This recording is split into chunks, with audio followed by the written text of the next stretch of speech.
Hi, everybody, and thank you for joining us in this webinar, Segmentation Simplified, Establishing Continuous Compliance Automation. This is our third and last webinar in the series of Segmentation Simplified.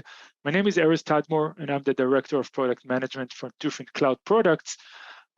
Let's move to our agenda, and let's discuss what we're going to speak about today. So today we're going to discuss the challenge that we see in enterprises, customers around the growing divide between the network security teams and the cloud operation teams. We will then discuss how continuous compliance automation is built to help reducing the divide between these teams and why it's so important to automate. And we'll then cover how all of these processes could be embedded and automated as part of the DevOps CI/CD pipelines. And of course, we will leave room for questions at the end. Let's get started. So let's start with a question. Network security and cloud ops or DevOps, are they friends or foe? There's lots of history around this question, and we will get back to it at the end. But let's move quickly forward and look into the weeds. So here's a typical architecture of a hub and spoke infrastructure. Now, Tufin customers traditionally are usually a very big and complex enterprises organizations with global presence, and this is how their network usually looks like. They typically have a multi-vendor heterogeneous environment working in a kind of a hub and spoke architecture in the cloud.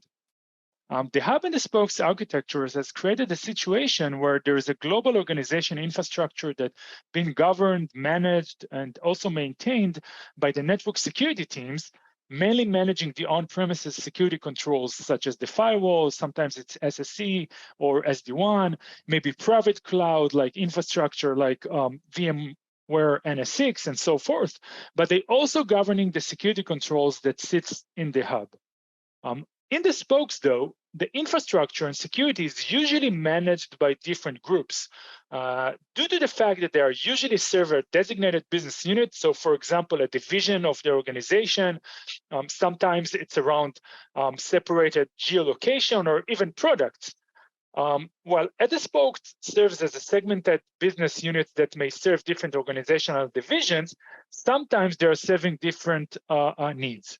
And now, while at a global organization, the infrastructure and security is managed by the traditional network security teams because they own the firewalls and the infrastructure. Around the spokes, there is a different, somewhat new persona that manage the infrastructure and the security.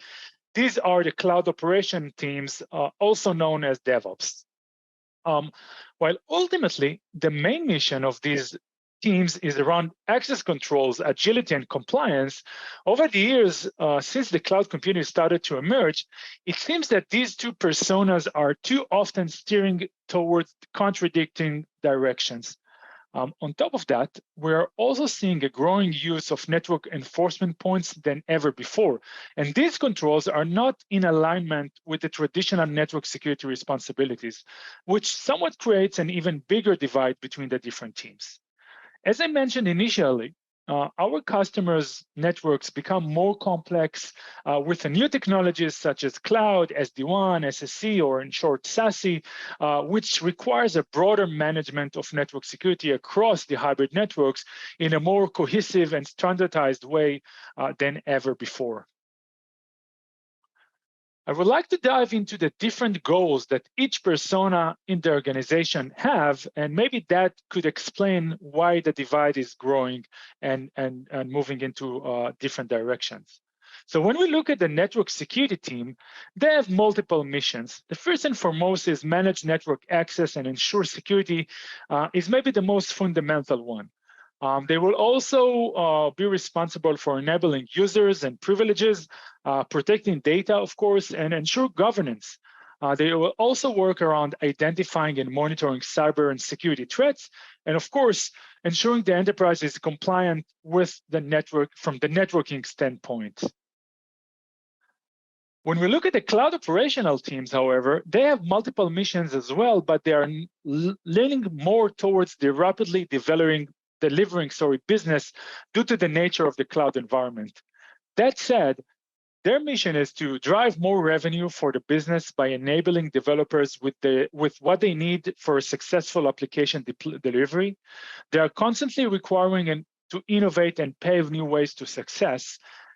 Since they are usually part of the development teams, their mission is also around increasing using enablement and engagement, which usually results in competing more aggressively and deploying changes much more rapidly in order to suppress the competition.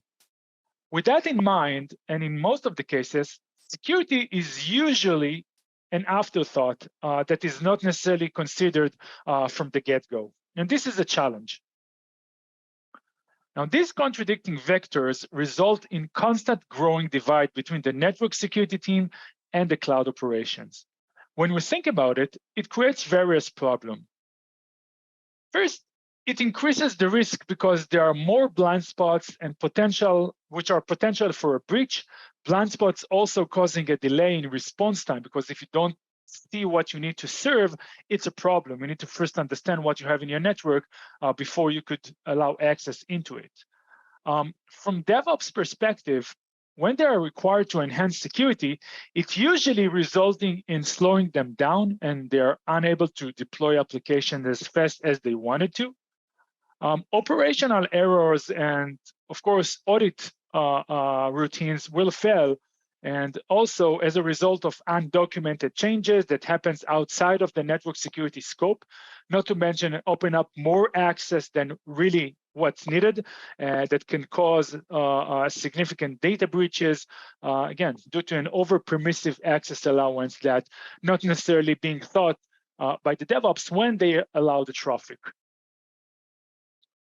Now, let's take this typical access request as an example. An application developer that develops a business application in one of the cloud spokes requires access into the resource that reside on premises. So, for example, it could be a resource like database that have some PCI regulations, or any regulated database that sits on premises. The way it usually works is that the developer reach out maybe via Jira ticket or some other mechanism to the relevant DevOps team that could help him to get the needed access. The DevOps engineer could help the developer to get out of the spoke that they govern. However, the DevOps engineer will not have any way to understand what else needs to be done to get the access to the on-premises, because it involves changes that are not necessarily related to the security groups in that spoke, but also in the firewalls along the way. Moreover, the change will happen in the security group and eventually result in access to the on-premises asset. It is not being documented or checked against any security policy posture that the organization may want to have or the enterprise needs to comply with. This is a significant problem that, now take this scenario and, remember that in enterprise network, these type of changes happen multiple times a day. So you can imagine the magnitude and the operational burden that this type of request may create on your network security teams, but also on the DevOps team. This is obviously creating a larger divide.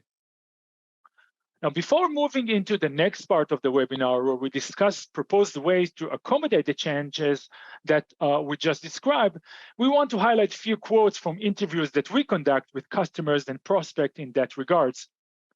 So, for example, we had a conversation with a network security manager where he said that they don't have enough visibility into the very large amount of security groups. They had around 5,000, and they're unable to effectively govern security in the cloud.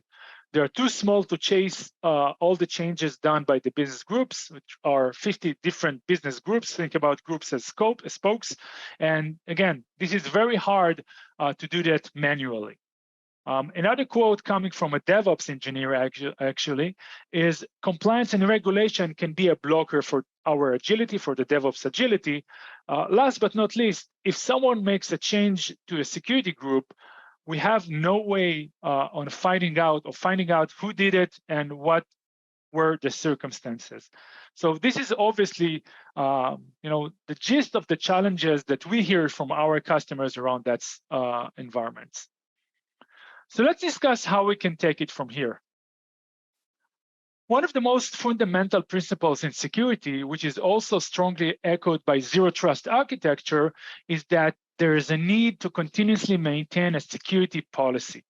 This is true for the on-premises. Obviously, it's even more important when you govern a multi-region environment within the cloud. Defining the security guardrails and segmentation policies that are designated for cloud-native security controls with cloud-native elements embedded is the starting point of bringing network security and cloud operations together, eventually ensuring everyone are aligned to the same processes. For years now, Tufin provides a highly robust way to define, maintain, and track segmentation policy. Be it a policy that is derived out of a compliance need like PCI, NIST, ISO, and so forth, but also by simply following a common best practices or a common sense, such as ensuring risky ports are not exposed between segmented regions, for example. We even provide a way to identify what is the current policy that applies and use that as a baseline for any future changes. That way, you can craft a well-organized and clear security policy that will help you to govern multiple functions across the globe. The major guiding rule here is that having a security policy not necessarily means that everything is covered. You don't need to go and boil the ocean. Start with something simple, a common sense as a security practitioner that you probably know. Even that is better than not having anything else in place. So Tufin Secure Track Unified Security Policy, or in short, the USP, is the right place to start.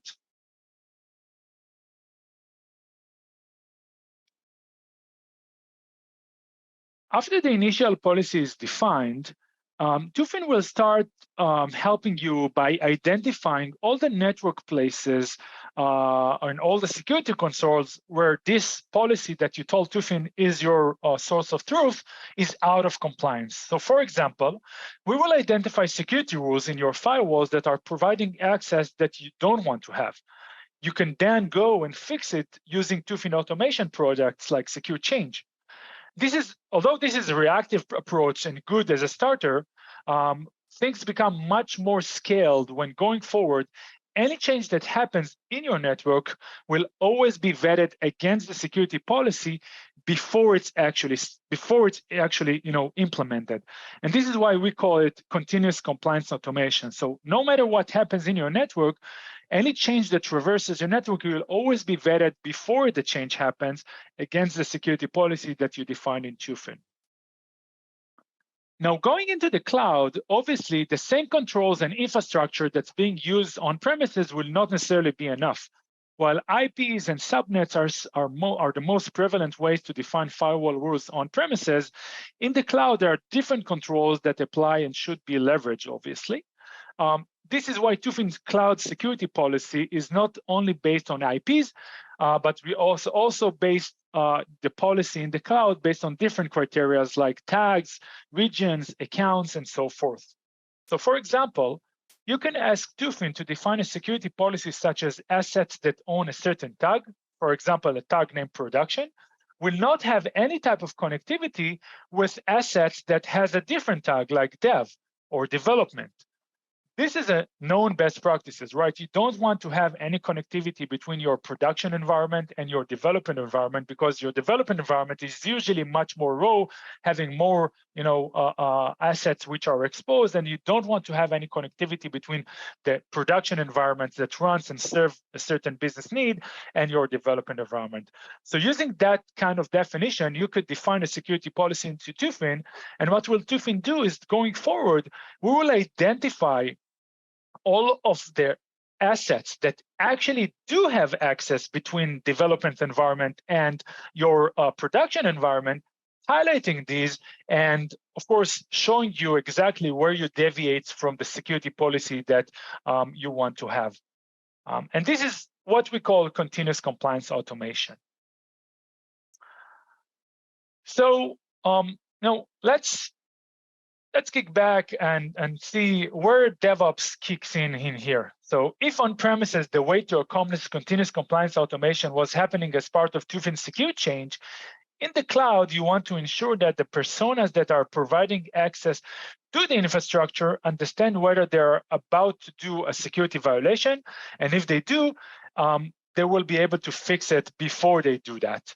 So this persona is the DevOps, obviously, and one of the ways that Tufin provides our customers to align the DevOps with the security policy is by integrating with their CI/CD pipeline and scanning their infrastructure as a code tools, for example, scanning their Terraform file, the Terraform plan file, or the CloudFormation file to be able to identify any deviations that's going to happen around the policy. So here's what we hear from our network security people that work with the DevOps. The DevOps make changes in the cloud without considering the security guardrails. So before embedding security into the pipeline, we have a scenario where we have a security policy, but you're reactive and need to police the DevOps team. They make changes, and if I find they violated the policy, I need to go and ask them to go and redo what they did. There's too much work around it, too much rework around it, actually, and lots of frustration. So here is how it looks like from a process perspective once you embed Tufin scans as part of your CI/CD pipeline. So what you can see here is that the user changes infrastructure as a code according to the business needs. So remember, the developer that needs access, they reach out to your DevOps team and they ask them to allow them access to a certain VM. The DevOps team uses Terraform plan in order to implement the changes. They also use the Terraform plan to govern the security controls that's supposed to protect the asset. The CI/CD runs upon the change. Once the CI/CD runs, this will call a secure cloud, which is a designated Tufin product, and they leverage the API for that in order to scan the Terraform file. If Tufin finds any deviation from the policy around the Terraform file, we will highlight that as part of the CI/CD process, and we will show where the issues are. And then the DevOps team could decide whether they want to continue with the implementation or they want to bounce back and make some changes in order not to violate the security policy. Of course, this is something that you as a network security teams need to decide together with them what should be the end results of such scan. But this is yet another way to incorporate the validation of the security policy into their processes without changing their processes. So, and here again, let's repeat the end result. Now the DevOps team and the network security teams are on the same page. DevOps can continue moving fast using their own tools like Terraform or CloudFormation and using the CI/CD pipeline in order to deploy their infrastructure. They don't need to change the way they work, while the network security team will have the assurance that the new changes that will apply around the spokes will always be vetted against the security policy that they established. So the network security build the policy, they define what can talk to what, but then the DevOps team that's supposed to implement the changes will always be vetted against that security policy, and that way you can create a mutual language that you could work together based on.